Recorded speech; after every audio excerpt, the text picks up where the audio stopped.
The takeaway is supported by Progressive. Are you thinking more about how to tighten up your budget these days? Drivers who save by switching to Progressive save over $700 on average, and customers can qualify for an average of 6 discounts when they sign up. A little off your rate each month goes a long way. Get a quote today at progressive.com. Progressive Casualty Insurance Company and Affiliates. National annual average insurance savings by new customers surveyed who saved with Progressive between June 2020 and May 2021. Potential savings will vary. Discounts vary and are not available in all states and situations.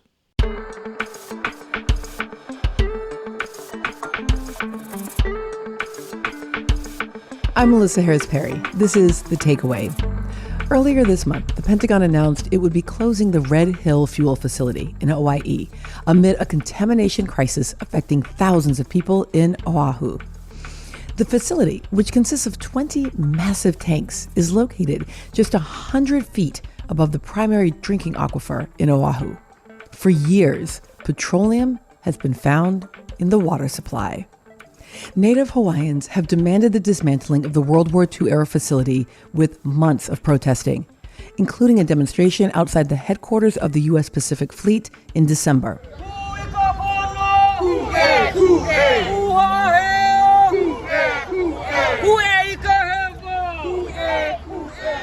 To better understand the contamination crisis, we spoke with an expert close to the issue.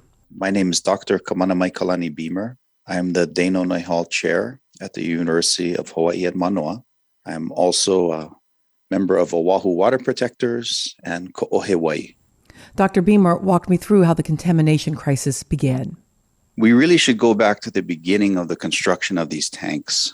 There are 20 tanks. They're gigantic in size, roughly 250 feet tall and about 100 feet wide. Each of these tanks can hold about 2.5 million gallons of fuel. And they were constructed in the midst of World War II, finished in 1943. And over the years, they've been broken down and corroded. They're steel tanks that are sort of lined with concrete. And because of our, salt water environment, they've just corroded and leaked over time. Leading up to where we are today in 2022, there's been successive leaks, probably in the area of 180,000 gallons of fuel that have been spilled out of these tanks. And they sit 100 feet above Oahu's most important sole source aquifer, really the source of drinking water for nearly 400,000 residents of Oahu Island. And, in 2014, I was a member of the State Water Resource Management Commission. And at that time, about 27,000 gallons of fuel leaked out of the tanks and was unaccounted for. And, it was really all hands on deck. Our local regulators and then politicians sounded the alarm. But unfortunately, over time, just the power of the military-industrial complex, and I think some people's trust allowed these tanks to really go unaddressed. The EPA got involved, our Hawaii State Department of Health, and the Navy, and they signed an agreement called an Order of Authorization of Consent.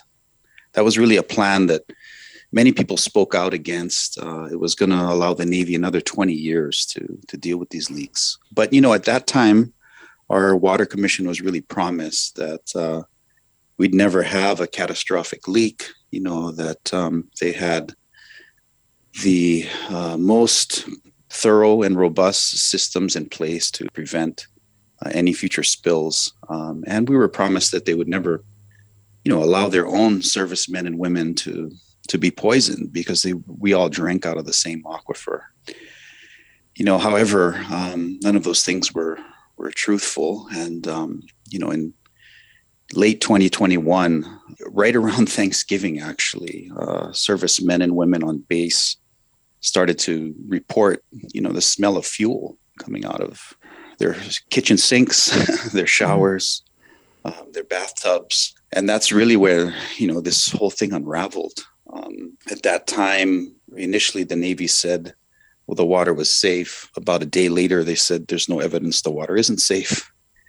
It took weeks to get the test results that came out of the wells. And when they initially came back, they were over 350 times safe drinkable limits for petroleum hydrocarbons, which, to be frank, no one should ever drink. Talk to me about the impacted populations. Service members, yes, but what has this meant for Indigenous Hawaiians?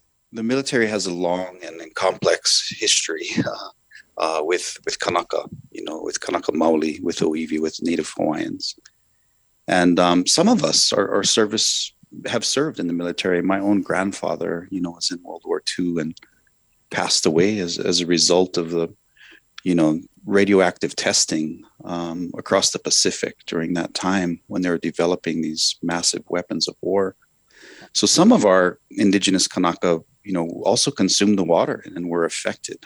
And this is a travesty. This is the most severe attack on our public trust resources that we've ever had in our islands. And people were sickened, pets hospitalized. There are still schools across Oahu that have no safe drinking water, no water in the schools. So it's a major travesty. But from a Native Hawaiian broader worldview and perspective, our ancestors really looked at water as the most precious resource. And, we deified natural systems and resources because they gave our islands and our people life. So one of our sayings is "Olai Kauai," and that translates roughly to living because of water. And our ancestors really understood that that's not just about people living. That's about, the unique niche ecosystems that exist across our islands, from ankyline shrimp to, these amazing opu fish that, swim up our streams and, let their eggs down into the near shore environments. Our islands are tremendously, connected. We're high islands, and water is really what allows life to survive, in the middle of the Pacific, the most physically isolated islands on the planet. Are people getting sick? At one of our recent rallies, there was a mother. Her husband was out on active duty. I believe he was in a submarine and may not even have known that his family, drank contaminated water. She shared the results of, her daughter's recent testing for petroleum, that she had ingested, and still had really high counts and lingering effects from the jet fuel she consumed as a result of this contamination. So many people got sick. Has the Navy responded in a way that is both seeking to remediate and to make amends? The truth is, even after they had spilled in May of 2021, the Navy was in the midst of this contested case hearing with the Department of Health. And although they had promised full transparency, after 2014, and that they wanted to work, very closely with the community, the truth is that, Hawaii officials were only made aware of these leaks that were happening in May because of whistleblowers, brave.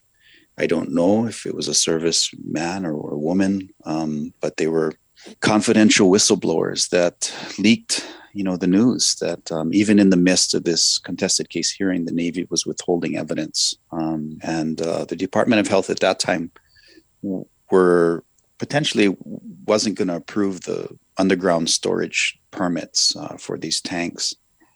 And the Navy was, withholding this evidence. So really this crisis became, prior to, jet fuel coming out of people's sinks, where there was clear evidence of it, the disclosures were happening because of whistleblowers. And so the Navy has not, unfortunately, been transparent.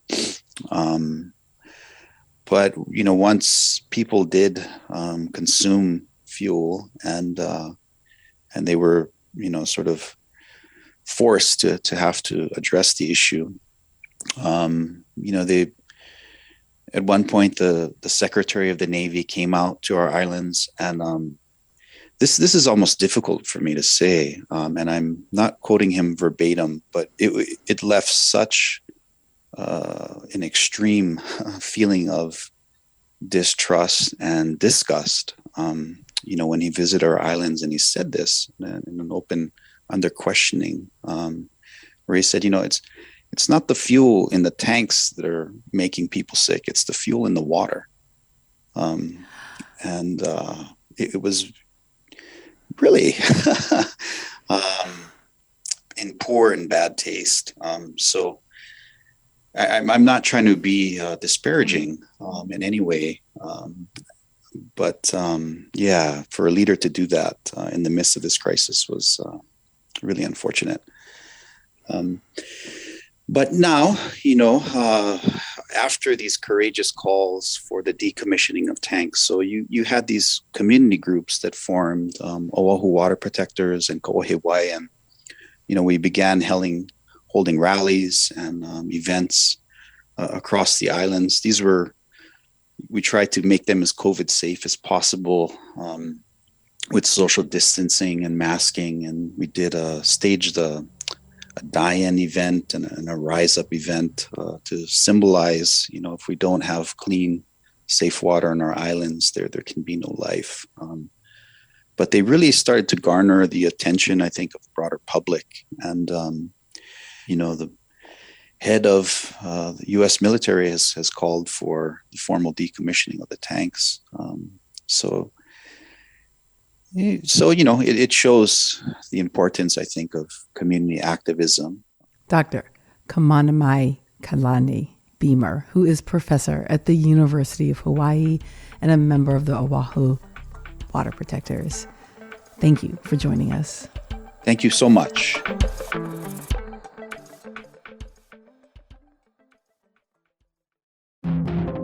This week on the New Yorker Radio Hour, an honest conversation about returning to the office. Forced communal lunches, or the strongly suggested communal lunch. Open floor plan. Coming back to work is partially about surveillance and micromanagement, and people of color feel that in a different way. Everybody feels it, but people of color feel it in a different way. That's the New Yorker Radio Hour from WNYC Studios. Listen wherever you get your podcasts.